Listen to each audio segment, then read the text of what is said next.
There's some confusion about how long these rounds will last, and the corner is already having conversations with the official.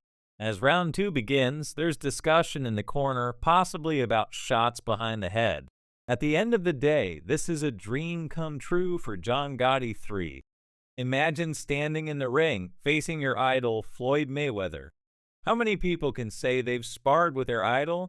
Mayweather's record speaks for itself, making it easy to see what each fighter brings to the table.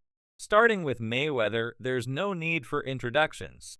He has maintained an undefeated record throughout his career, never defeated in professional boxing or exhibition matches, including bouts against figures like Logan Paul and now John Gotti 3. Whenever Mayweather steps into the ring, he delivers a remarkable experience for fans.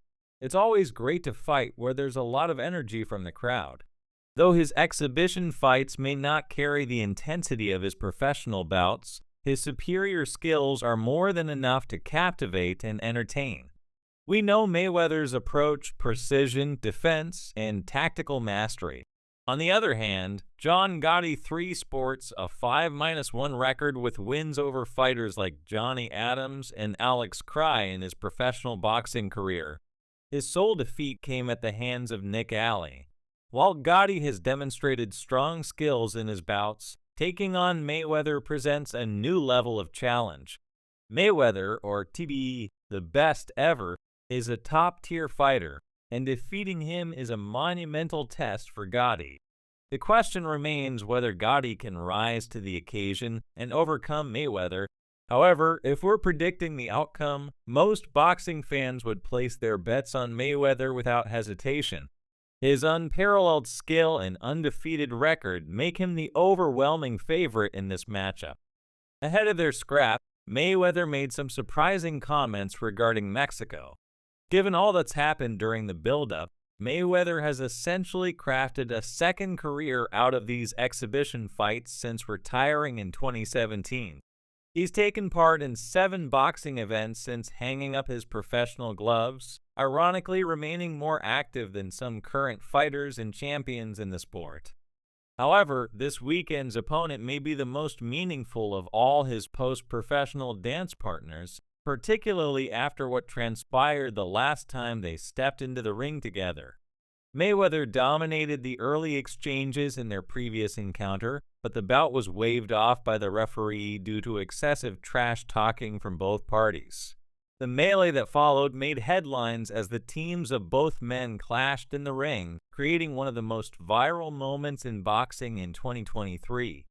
This time around, Mayweather has been taunted by fans chanting for Canelo Alvarez during the open workout, despite it being over a decade since Mayweather outpointed the Mexican superstar in Las Vegas. Yet Mayweather remains unfazed. At the press conference, Gotti 3 made it clear that he believes himself to be the home fighter in the Mexico City rematch. All of the preparation is done. We did all of the work. I am ready to fight. I am excited to be here. I am blessed to be here. From the minute we landed, we've been welcomed with open arms everywhere we've gone, restaurants, streets. All of the hardworking Mexicans have pledged their loyalty to the Gottis. Floyd honored his word by giving me the rematch. He didn't have to. He could have moved on and done his own thing, and I appreciate that. Gotti continued, "We're going to put on a good show. We're going to fight. It's going to be exciting. I know what to expect. I felt Floyd's punches. I've seen him move. He's still got it at 47 years old, and mentally, I've been preparing for this style for a year. We have to get in the trenches and fight. There's no other way. If I have to get knocked out, so be it. Whatever's going to happen is going to happen." The fight we had in Florida, that was my first time on a stage that big against Floyd. Mayweather, however, seemed unbothered by the chanting or the support for Gotti.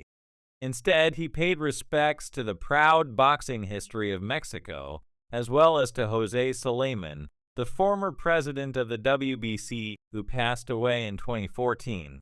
I spoke about this the other day. The country of Mexico, the boxing pedigree in the whole country since I've been a little kid, has been truly, truly unbelievable.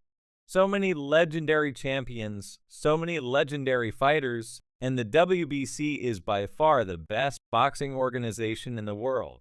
Jose Sulaiman was a great guy. My prayers go out to Mauricio Sulaiman and all of his family. He continued, I want to say thank you to my team and the Gottis. Let's go out there and put on a show. One thing about me is that I've heard it all. I've been around the world and competed against the best. Whether it was the Olympics or professionally, the pedigree of Mexican boxing is truly unbelievable. You talk about the legendary Julio Cesar Chavez. My uncle Roger Mayweather fought him twice. He came up short, but he fought him twice. It's always about competing and going up against the best. So on Saturday, it is what it is. I've already faced the best. The first Mayweather vs. Gotti exhibition bout in June 2023 ended in controversy and chaos. Gotti was disqualified in round 6 for frequent fouls, and that's when the big in-ring melee broke out between the teams. Mayweather's first fight with Gotti 3 was declared a no contest after referee Kenny Bayless stopped the action in round 6 due to excessive trash-talking. Gotti then forced his way past the official and continued throwing punches at Mayweather. The 30-year-old Gotti, the grandson of organized crime icon John Gotti, turned professional in boxing just a year before that fight. He also held a 5-1 record in mixed martial arts before stepping into the boxing ring against Mayweather. Even before the contest began, there was a loud Gotti chant from the crowd, and a big delay before the start of the first round as a mob of people in Mayweather's corner had to be cleared out by security and others. Once the first round started, it became evident that Mayweather was toying with Gotti. He began to unload punches from the start, pinning Gotti against the ropes. Gotti, in return, covered up and barely threw anything back. It was a complete mismatch, with Mayweather landing punches from all angles. Mayweather was dancing, trash-talking, and clearly having fun in the ring. In the second round, Mayweather was picking his spots, delivering punches to the head and body. Gotti managed to throw a few shots, but they were too slow and only hit air. The third round saw Mayweather come out in a defensive shell, daring Gotti to bring the fight to him. But Gotti refused to take the bait and threw more punches, though not many landed. Mayweather continued tagging his body with hooks, and then came back upstairs with more shots. Gotti's punches were too slow to connect. By the fourth round, Mayweather pinned Gotti against the ropes again and began unloading shots to the head and body upstairs, downstairs, back upstairs. Gotti tried trash-talking, but was met with punches to the face for his trouble. The fifth round saw minimal action from either fighter as Mayweather took his time picking his shots. Before the start of the sixth round, referee Kenny Bayless warned both men about their continued trash-talking and antics in the ring, threatening to stop the fight if they ignored him. Bayless had already warned them several times about their exchange of